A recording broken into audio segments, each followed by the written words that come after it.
Kanada parlamentinin Avam palatası 30 yanvar günü Kanada Liberallar parlament a'zosi Samir Zubarining Kanadaga 10 ming Uyg'ur musofirini qabul qilish qaror loyihasini muzokara qilgan. Bu 1 fevral kuni ovoz qo'yilgan mazkur qaror loyihasining parlamentda oxirgi qitim munozara qilinishi ekan.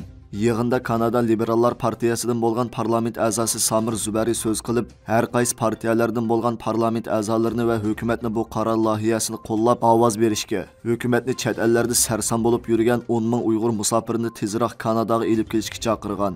Samir Zubari parlament a'zolarini bu qaror loyihasiga qaror berishda Uyg'urlarga oid maxfiy va ochiq oshkora uchurlarga tafsiliy qarab chiqishga chaqirib, o'zining qandoq bilet tashlash qarorini berdiganlardan erishgan uchurlarga astoydillik bilan tafsiliy qarab chiqishini, ba'zi uchurlarning ommaga oshkora bo'lsa-mo, lekin ba'zi uchurlarning maxfiy bo'lib ochiq oshkora emasligini, hozir qaror beradigan kishilardan bu uchurlarga qarab chiqishini, shundala Sharq Turkistonda Uyg'urlarga nima ishlarning yuz berganligini bildiganligini ta'kidlagan.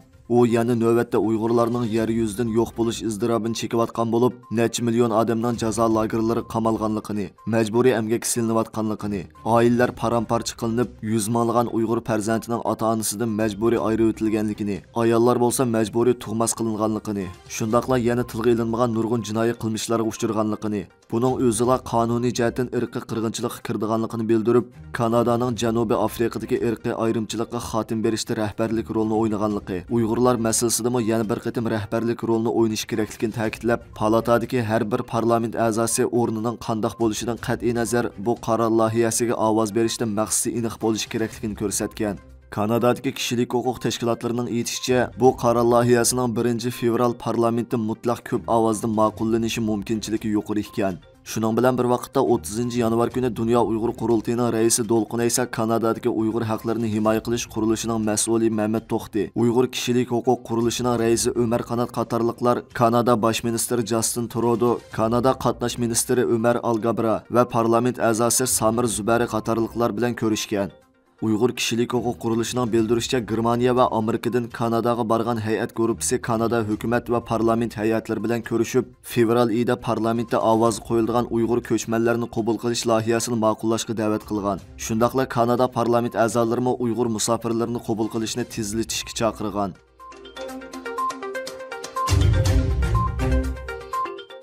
Dünya Uyghur Qurultiyi Birleşken Devletler Teşkilatı'da ötküzüldüğün Xitayning vaziyetini ko'zdan kechirish yig'ini mezgilida Janvada keng ko'lamlik namoyish elib berish chaqiriqini o'ttirib qo'ygan. BDTning iqtisodiy, ijtimoiy va madaniyat huquqi komiteti 14 fevral kundan 16 fevral kunigacha Janvada Xitoy hokimiyatining xalqaro ahdnomalarga hurmat qilish masalasini ko'zdan kechirish yig'ini o'tkazildigan bo'lib, yig'inda nuqtaliq holda Xitoyning Uyg'urlar, Tibetlar va boshqa millatlarning ijtimoiy, iqtisodiy va madaniyat haqlarini dafsanda qilish masalasi muzokara qilindikan.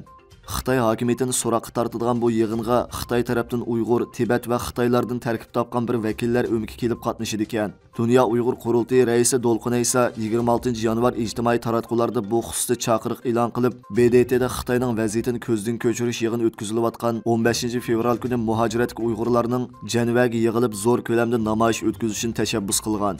O sözüde Xitoy hukumatining har qitimqi o'xshash BDTning bu qitimqi yig'indimi Uyg'ur, Tibet va boshqa millatlarni oldiga chiqarib qo'yib, o'zlarining Sharq Turkistondagi inson qalbidan chiqqan bostirishlar ham qirg'inchilik jinoyatlarga chapan yapmoqchi bo'layotganligidan xabar topganligini tilga olgan. Ma'lum bo'lgandek, BDTda hozirga qadar irqiy qirg'inchilikka uchrayotgan Uyg'urlarning masalasi 2 qitim o'ttirib qo'yilib, har 2 qitimda xalqaroda zo'r ta'sir qo'zg'agan. 2018 yılı 30 avgust günü BDT irqiy ayrımçılıkqa qarshi turish komitetining az deganda 1 milliondan ortiq Uyg'urning Xitoyning jazo lagerlari qamalganligini e'lon qilish bo'ldi. İkincisi 2022 yılı 31 avgust günü BDT Kishilik huquq kengashining oliy komissari Michel Bacheltning vazifasidan ayrildigan oxirgi daqiqalarda Uyg'urlar uchrayotgan zulmlarning insoniyatga qarshi jinoyat shakllantirishi mumkinligi ilgari surilgan dokladni e'lon qilish bo'ldi. Pakistan taratqullarining bildirishicha 30 yanvar kuni Xaybar Paxtunxo shtati polis Laynis rayonidagi bir masjidda peshin namozi vaqtida odam bomba hujumi yuz berib, hozir qadar 70 dan ortiq kishi qazo qilgan. Izlash qutqizish faoliyatlari davomlashmoqda ekan. Xabarlarda deyilishicha, Xaybar Paxtunxo o'lkalik hukumat bir kunlik motam e'lon qilgan ekan. Mazkur terrorlik hujumining javobgarligini Pokiston talibanlari o'z ustiga olgan ekan. Hujumning Pokiston tashqi ishlar ministri Bilawal Bhutto Zardarining Rossiyada ziyorati bo'layotgan payti yuz berishi diqqat qo'zg'agan.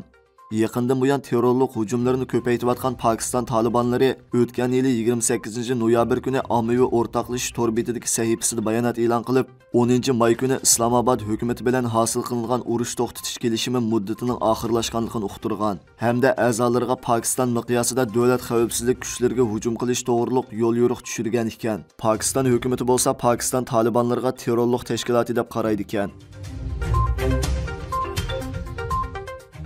Qavziyatning zini bo'lsa cho'ng uchi 7-8 metr uzunlikda bo'lib, har 3,5 santimetrda birdan purilma bo'ladi. Har bir purmada qo'nalg'i bo'ladi. Har bir odamning badanida ma'lum miqdorda cho'ng tarat bo'ladi. Odam badanining temperaturasi 37 selsiya gradus bo'lib, agar 24 soat chiqarib etilmasa, 36 xil toksin, 176 xil kasallik paydo bo'ladi. Uning ustiga 72 soatda odam badani tarafidan qayta sumiriladi. Cho'ng uchay atrofida yana 500 dan ortiq nerva cho'ng uchayga tutishib, oziqlik qabul qiladi. Shuni o'riqlamasingizmi bo'ladi, lekin cho'qim zaharni tozalash kerak. Hamma kasalning manbasi uchaydagi zahardan keladi. Uchay pokiz bo'lgandila qon pokiz bo'ladi. Qon pokiz bo'lgandila ondan sog'lom bo'ladi. Qavziyat deganni tushunamsiz? Qavziyatga sal qarmang. Qavziyat deganimiz oshqozon uchay xizmatining yaxshi bo'lmaslikdan, yana uchayning lo'mildash harakati yaxshi bo'lmay, badandagi zaharlar uchayga kaplashib qoladi-da, qavziyatdan yuziga dog' tushish, terisi buzilish, og'zi purash, badanga maylar yig'ilib qolish sababidan odam badanining qo'rsoq bilan bel qismiga osonla may yig'ilib samirib ketadi. Qavziyat garchi oddiy kasallikda ko'rinsimi, lekin vaqtida oldini olish va davolash tadbirlarini qo'llanib, tüp yiltizdan davolash ilib berilmaganda qon besimi yuqorilash, yurak sanjiqi, sakta, yurak muskul tiqilmasi, tuz uchay raki, yashanganlardagi divanlik kasalligi, qo'rsoq ko'pish, ishtaha yaxshi bo'lmaslik, ig'irliqi eshib ketish, samirib ketish, bosh og'rish, ig'iz ochiq bo'lish, ig'iz purash, maqat yerilish, bovasir, tuz uchay yollig'i qatorliq agashma kasalliklarni keltirib chiqardi.